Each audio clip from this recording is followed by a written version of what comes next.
ಇನ್ನು ಕೇಂದ್ರ ಬಜೆಟ್ನಲ್ಲಿ ಕರ್ನಾಟಕಕ್ಕೆ ಅನ್ಯಾಯ ಆಗಿದೆ ಅಂತ ರಾಜ್ಯ ಕಾಂಗ್ರೆಸ್ ಆರೋಪ ಮಾಡ್ತಾ ಇದೆ. ಇದಕ್ಕೆ ಸಂಬಂಧಪಟ್ಟ ಹಾಗೆ ಕೆಲ ಅಂಕಿ ಸಂಖ್ಯೆಗಳನ್ನು ಮುಂದಿಡ್ತಾ ಇದೆ.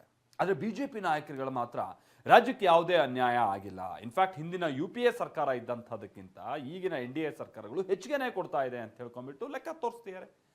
ಕೈಪಡೆ ರಾಜಕೀಯ ಬಿಡ್ಲಿ ಅಂತ ಹೇಳ್ತಾ ಇದ್ರೆ ಬಿಜೆಪಿ ನಾಯಕರುಗಳು ಇದಕ್ಕೆ ಒಪ್ತಾ ಇಲ್ಲ. ಬನ್ನಿ ಇದಕ್ಕೆ ಸಂಬಂಧಪಟ್ಟ ಹಾಗೆ ರಿಪೋರ್ಟ್ ನೋಡ್ಕೊಂಬೋಣ. ನಿನ್ನೆ ವಿತ್ತ ಸಚಿವೆ ನಿರ್ಮಲಾ ಸೀತಾರಾಮನ್ ಸೆಂಟ್ರಲ್ ಬಜೆಟ್ ಮಂಡನೆ ಮಾಡಿದ್ದಾರೆ. ಕೇಂದ್ರದ ಬಜೆಟ್ನಿಂದ ರಾಜ್ಯಕ್ಕೆ ಭಾರಿ ಲಾಭ ಆಗಲಿದೆ ಅಂತ ಬಿಜೆಪಿ ಜಂಬಾ ಕೊಚ್ಕೊಳ್ತಿದ್ರೆ, ಕಾಂಗ್ರೆಸ್ ನಾಯಕರು ಕರ್ನಾಟಕಕ್ಕೆ ಅನ್ಯಾಯವಾಗಿದೆ ಅಂತ ಆಕ್ರೋಶ ಹೊರಹಾಕ್ತಿದ್ದಾರೆ. ಸ್ವತಃ ಸಿಎಂ ಸಿದ್ದರಾಮಯ್ಯ ರಾಜ್ಯಕ್ಕೆ ಚೊಂಬು ಕೊಟ್ಟಿದ್ದಾರೆ ಅಂತ ಕಿಡಿಕಾರಿದ್ರೆ, ಬಿಜೆಪಿ ರಾಜ್ಯಾಧ್ಯಕ್ಷ ವಿಜಯೇಂದ್ರ ಬಜೆಟ್ ಅನ್ನ ಸಮರ್ಥಿಸಿಕೊಂಡಿದ್ದಾರೆ. ಕರ್ನಾಟಕಕ್ಕೆ ಏನ್ ಕೊಟ್ಟಿದ್ದಾರೆ? ಚೊಂಬು ಕೊಟ್ಟಿದ್ದಾರೆ. ಕರ್ನಾಟಕಕ್ಕೆ ಕೊಟ್ಟಿದ್ದಕ್ಕಿಂತ ಬಜೆಟ್ ಚೊಂಬು. ಪದೇ ಪದೇ ಟೀಕೆ ಮಾಡ್ತಕ್ಕಂಥದ್ದು ಕೂಡ ನಾವು ನೋಡಿದ್ದೇವೆ. ಕರ್ನಾಟಕ ಜೊತೆಲೆ ಮಹಾರಾಷ್ಟ್ರ ಕೂಡ ಹೆಚ್ಚು ಟ್ಯಾಕ್ಸ್ ಅನ್ನು ಕೊಡ್ತದೆ.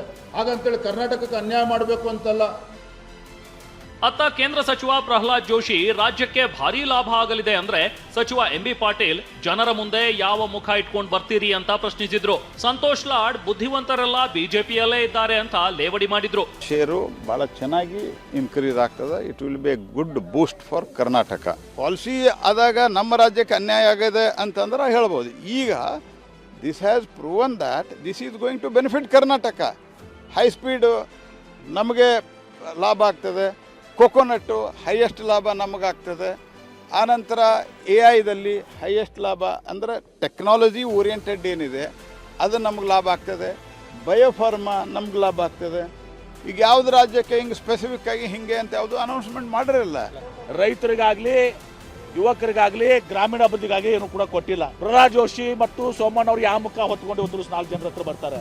ಯಾರಿಗಾನ ಬುದ್ಧಿವಂತರು ಬೇಕಾಗಿದ್ರೆ ಅಮೆರಿಕಾಗೆ ಆಗಿರಲಿ, ಚೈನಾಗಾಗಿರಲಿ, ಜಪಾನಿಗಾಗಲಿ ಎಲ್ಲೇ ಒಂದು ಬುದ್ಧಿವಂತರ ಕೊರತೆ ಇದ್ರೆ ಅವರು ಬಿಜೆಪಿ ಆಫೀಸ್ ದೇಶಕ್ಕೆ ಮಾಡಲ್ಲ. ಅವರು ಭಾರತ ದೇಶದಲ್ಲಿ ಯಾರೆಲ್ಲ ಬುದ್ಧಿವಂತರು ಬರೇ ಬಿಜೆಪಿ ಆಫೀಸ್ನಲ್ಲಿ ಫೋನ್ ಮಾಡಿ ನಿಮ್ಮ ಹತ್ರ ಇರ್ತಕ್ಕಂಥ ಬುದ್ಧಿವಂತರು ಲಿಸ್ಟ್ ಕೊಡ್ರಿ ಅಂತ ಹೇಳಿದಾಗ ಇವ್ರು ಇಲ್ಲಿಂದ ಬುದ್ಧಿವಂತರು ಬೇರೆ ಕಡೆ ಕಳ್ಸಿಕೊಡ್ತಾರೆ. ಇವ್ರ ಹತ್ರ ಬಹಳ ಬುದ್ಧಿವಂತಿಕೆ ಇರ್ತಕ್ಕಂಥದ್ದು ಒಂದು. ಕರ್ನಾಟಕಕ್ಕೆ ನಮಗೆ ಯಾವುದು ಬಹಳ ದೊಡ್ಡ ಪ್ಯಾಕೇಜ್ ಆಗಿರಲಿ, ಕರ್ನಾಟಕಕ್ಕೆ ಅನುಕೂಲ ಆಗ್ತಕ್ಕಂಥದ್ದಾಗಿರಲಿ, ನೀರಾವರಿಗೆ ಆಗ್ತಕ್ಕಂಥದ್ದು, ಇನ್ಫ್ರಾಸ್ಟ್ರಕ್ಚರ್ ಪ್ರಾಜೆಕ್ಟಿಗೆ ಯಾವುದು ನಮಗೇನು ಬಹಳ ದೊಡ್ಡ ಪ್ರಮಾಣದಲ್ಲಿ ನಮಗೆ ಯಾವುದು ಸಹಾಯ ಆಗಿಲ್ಲ, ನಮಗೆ ಯಾವುದು ಲಾಭ ಆಗಿಲ್ಲ ಅಂತಕ್ಕಂಥದ್ದು ಕರ್ನಾಟಕದ ವಿಷಯದಲ್ಲಿ. ಇನ್ನು ಬಿಜೆಪಿ ಸಂಸದ ಗೋವಿಂದ ಕಾರಜೋಳ ಸ್ವತಂತ್ರ ಭಾರತದಲ್ಲಿಯೇ ಅತಿ ದೊಡ್ಡ ಬಜೆಟ್ ಅಂದ್ರೆ ಶಾಸಕ ಪ್ರದೀಪ್ ಈಶ್ವರ್ ಬಿಜೆಪಿಯವರು ನಾಲಾಯಕ್ ಎಂಪಿಗಳು ಅಂತ ಕಿಡಿಕಾರಿದ್ದಾರೆ.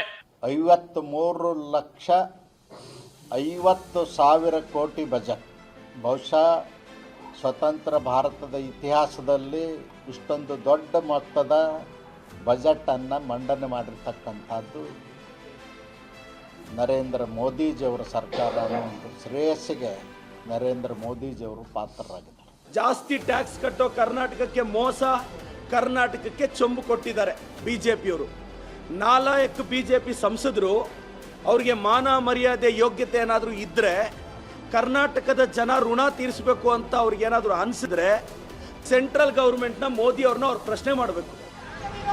ಈ ನಡುವೆ ಕೇಂದ್ರದ ಬಜೆಟ್ ಖಂಡಿಸಿ ಕಲಬುರಗಿಯಲ್ಲಿ ಅಂಗನವಾಡಿ ಕಾರ್ಯಕರ್ತರು ಪ್ರತಿಭಟನೆ ನಡೆಸಿದ್ರು. ಬಜೆಟ್ ಪ್ರತಿ ದಹಿಸಿ ತಮ್ಮ ಬೇಡಿಕೆ ಈಡೇರಿಸಿಲ್ಲ ಅಂತ ಆಕ್ರೋಶ ವ್ಯಕ್ತಪಡಿಸಿದ್ರು. Bureau report TV9.